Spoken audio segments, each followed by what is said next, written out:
दोस्तों, मेरा नाम है कहानीबाज और मैं आज आपके लिए लेकर आया हूँ बहुत ही हॉरर कहानी अपने YouTube चैनल कहानीबाज पर।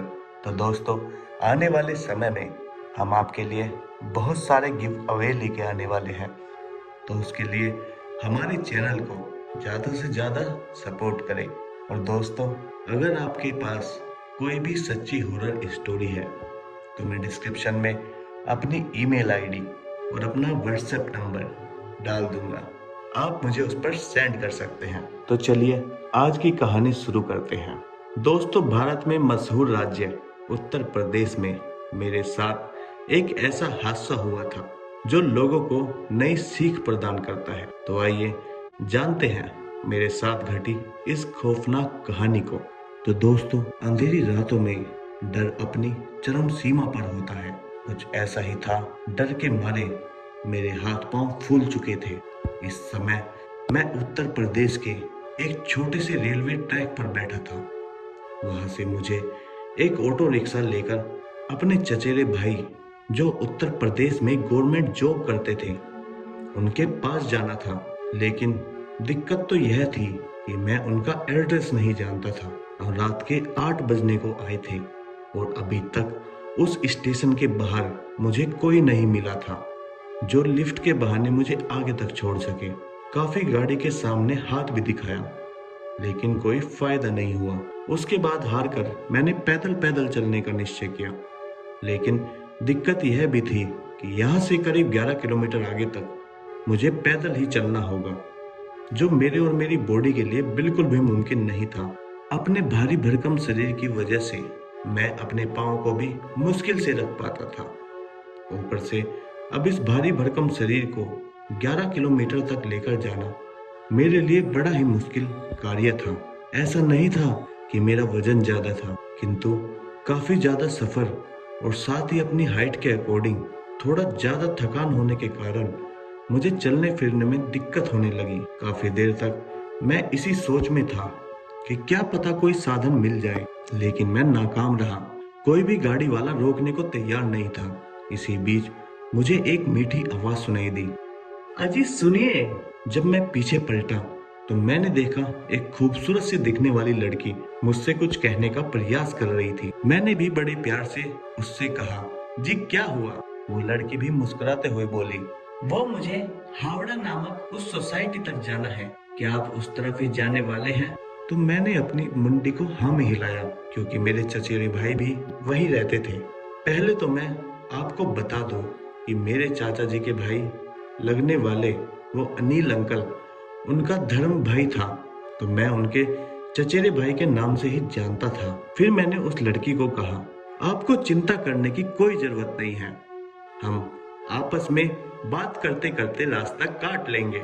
और इतना बोलकर मैंने किसी की गाड़ी या बाइक का इंतजार खत्म कर दिया। उस लड़की के साथ साथ आगे की तरफ बढ़ने लगा। उस वक्त मैं उन रास्तों से अनजान था। तो उस लड़की ने बताया कि वह रात दिन इसी रास्ते को सफर तय करती है। वह सब रास्तों को अच्छे से जानती है। पता नहीं क्यों, लेकिन मुझे उस लड़की की एक एक बात में कुछ गहराइयां छुपी हुई दिखाई पड़ रही थी। कुछ ऐसा राज जो मैं खुद भी जान पाने में अक्षम था।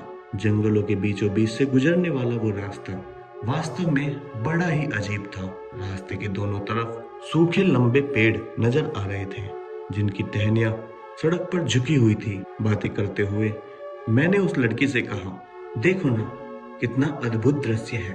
पेड़ की शाखाएं भी जमीन तक पहुंच रही है। पता नहीं क्यों, लेकिन मुझे बड़ा ही अजीब फील हो रहा है। इससे पहले कि मैं कुछ बोल पाता, उस लड़की ने कहा, तुम इस जगह को अच्छे से नहीं जानते हो। वास्तव में कोई अद्भुत स्थान नहीं, बल्कि एक ऐसा डरावना स्थान है।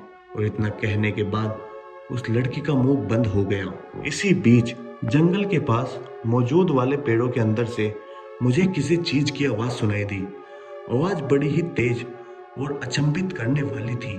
मैं तो एक पल के लिए सुन सा रह गया, लेकिन उस लड़की के शरीर पर इस चीज का कोई फर्क नहीं था। वास्तव में मैं पहली बार किसी ऐसी लड़की को देख रहा था जिसके चेहरे पर इस जंगल के रास्ते से गुजरने के बावजूद भी कोई डर नहीं था। इतना जिगरा किसी लड़की में होना सच में बड़ा ही आश्चर्यजनक होता है। मैं इस जगह से अनजान था, तो मैंने इस लड़की के ऊपर अपना फोकस नहीं किया और चुपचाप रास्ते पर चलता रहा।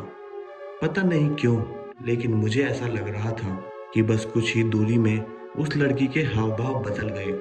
उसके बोलने और चलने का अंदाज भी मुझे बड़ा ही अजीब लग रहा था। कुछ देर तो मैं बर्दाश्त करता रहा, लेकिन बाद में जब उस लड़की ने मुझे चेतावनी देते हुए कहा, अगर तुमने यहाँ से जाने की हिम्मत की तो तुम अपनी जान गंवा दोगे। पता नहीं क्यों, लेकिन वह लड़की बड़ी बहकी बहकी बातें करने लगी। मुझे लगा कि शायद इसका दिमाग सटक गया है। तभी मैं थोड़े गुस्से से लथपथ हुआ और कहने लगा, आपका दिमाग तो ठीक है ना? आपने मुझे इस रास्ते पर चलने को कहा था और मैं यहाँ तक पहुँच गया हूँ। अब आगे क्यों नहीं जाऊँगा? तभी उस लड़की ने धीरे से हंसना भी शुरू कर दिया और उसके हंसने की आवाज़ अब किसी भयानक आवाज़ के रूप में तब्दील हो चुकी थी। उसके हंसने की आवाज़ मानो सुनसान पड़े जंगल में एकमात्र रूप से सुनाई दे रही थी। तभी मैं अपनी आंखों को नीचे झुकाता हुआ पीछे की तरफ हटने लगा, लेकिन यह सब मेरी सबसे बड़ी गलती थी कि मैं उस लड़की के साथ ही यहाँ तक पहुँच गया था। यकीन तो मुझे हो चुका था कि यह कुछ अजीब ही है। जब दोबारा मैंने अपनी नज़र उठाई तो मैंने देखा उस लड़की का शरीर अब धीरे धीरे हवा में तब्दील होने लगा। वो सफेद सफेद धुआं बनकर वहां से गायब हो गई। पता नहीं मुझे चैन की सांस मिली या खतरे की घंटी। यह मुझे समझ नहीं आ रहा था कि अब आगे जाऊं या फिर वापस स्टेशन की तरफ बढ़ने लगूं, क्योंकि सब कुछ मेरी समझ से बाहर था और इतनी अच्छी मेरी किस्मत नहीं थी कि इस घनघोर जंगल में मुझे कुछ साधन मिल जाए जिसके ऊपर सवार होकर मैं अपनी जिंदगी की रक्षा कर सकूं।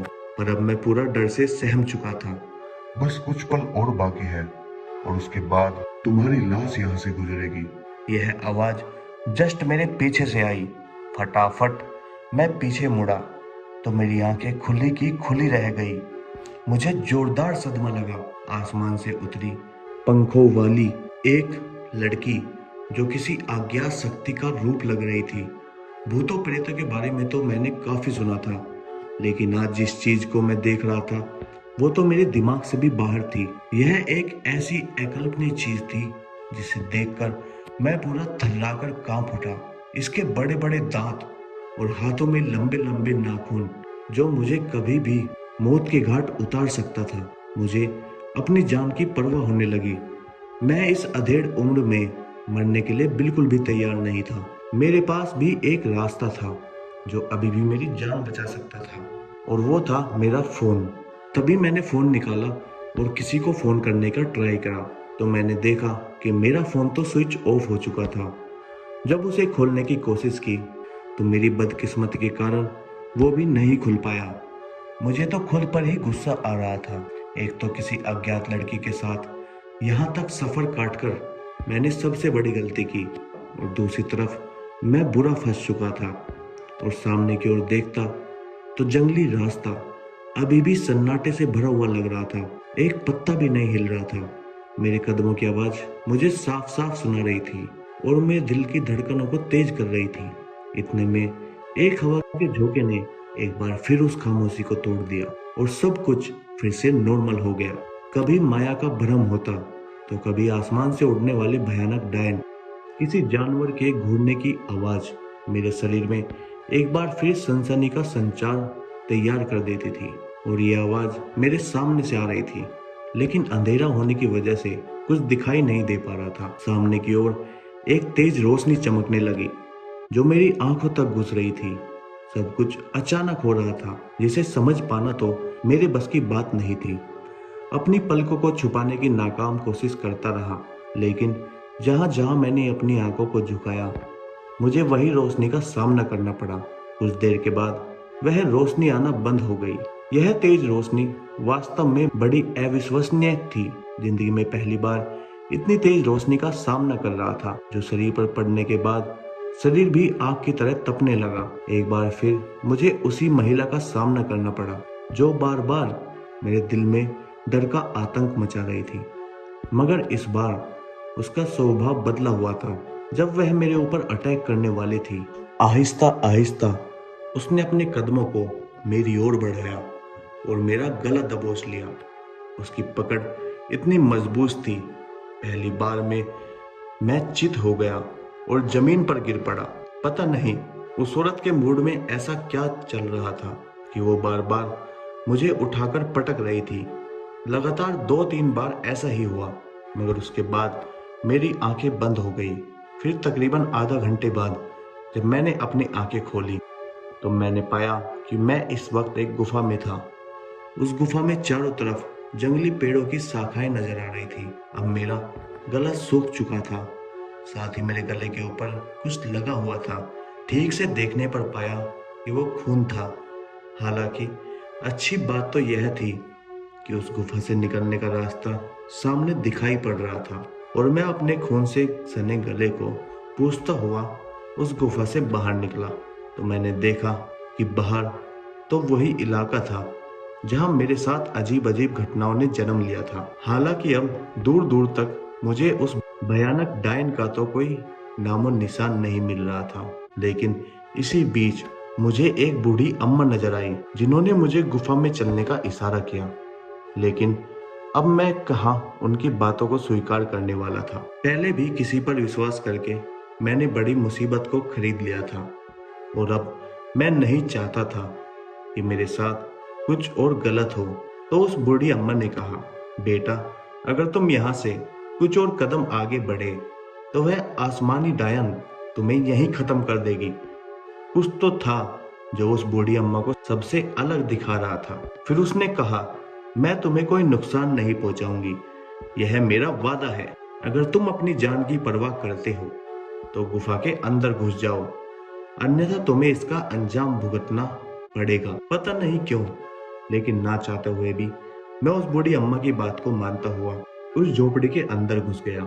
शायद उस बूढ़ी अम्मा के द्वारा कहे गए शब्द मेरे दिल तक पहुंच गए। मैं तत्कालीन झोपड़ी के अंदर पहुंचा तो उसके अंदर हड्डियों के साथ साथ मांस के टुकड़े बिखरे हुए थे। कहीं ना कहीं यहाँ पर भी कुछ गलत था जिसे मैं समझ नहीं पा रहा था। फिर मुझे अचानक नींद की झपकी आने लगी। नींद इतनी जोर से आ रही थी कि मैं ना चाहते हुए भी जमीन पर बैठ गया और अपनी आंखें बंद करने लगा। मैं पूरी कोशिश कर रहा था कि मैं सोने के बजाय यहाँ से निकलने का कोई रास्ता तलाशूं, लेकिन मैं पूरी तरह से नाकाम रहा और गहरी नींद लेने लगा। फोन की घंटी के साथ जब मैंने अपनी आंखें खोली तो मैंने पाया कि उसी सड़क के बाएं ओर सटा हुआ एक स्थान जहां पेड़ों के अलावा कुछ नजर नहीं आ रहा था और मैं उस स्थान पर लेटा हुआ था। अब वो झोपड़ी भी वहां से गायब हो चुकी थी और इस अविश्वसनीय नजारे को देखकर मुझे विश्वास ही नहीं हुआ। उसी दौरान मैंने देखा कि रात के तकरीबन 3:30 बजने को आए थे और मेरे बगल से बाइक की हेडलाइट की रोशनी मेरे माथे पर टपक रही थी। उस इंसान से लिफ्ट मांगने की अब कोशिश करने लगा, लेकिन जब वह मेरे पास पहुंचा तो मैंने देखा कि यह तो कोई और नहीं बल्कि मेरा चचेरा भाई ही था। फिर उन्होंने बताया कि उन्होंने फोन की लाइव लोकेशन देख ली थी और इसी वक्त मैं कहां पर मौजूद हूं और ज्यादा समय लगाने के कारण वह चिंतित हो गई और उसके बाद यहां तक पहुंच गए। दोस्तों, उस दिन मैं उस औरत का शुक्रगुजार था जिसने मेरी जान बचाने में एक अहम भूमिका निभाई थी, लेकिन आज तक मैं इस बात को नहीं जान पाया कि आखिर वह औरत कौन थी और उसकी झोपड़ी के पास मांस के टुकड़े क्यों थे। कुछ लोगों का कहना है कि सालों पहले यह जगह स्थापित हो गई थी। उसके बाद यहाँ पर एक बूढ़ी अम्मा निवास करती थी। एक दिन अचानक उसकी भी मौत हो गई। कहते हैं उस दिन के बाद वह बूढ़ी अम्मा मुसीबत में फंसे लोगों की मदद करती है। तो दोस्तों, उस दिन के बाद सच बताऊं तो मैं रात के दौरान अपने किसी भी रिश्तेदार के घर जाने की हिम्मत नहीं कर पाता। तो दोस्तों, इस कहानी में बस इतना ही। तो आप चैनल को लाइक और सब्सक्राइब जरूर कर दें। धन्यवाद दोस्तों।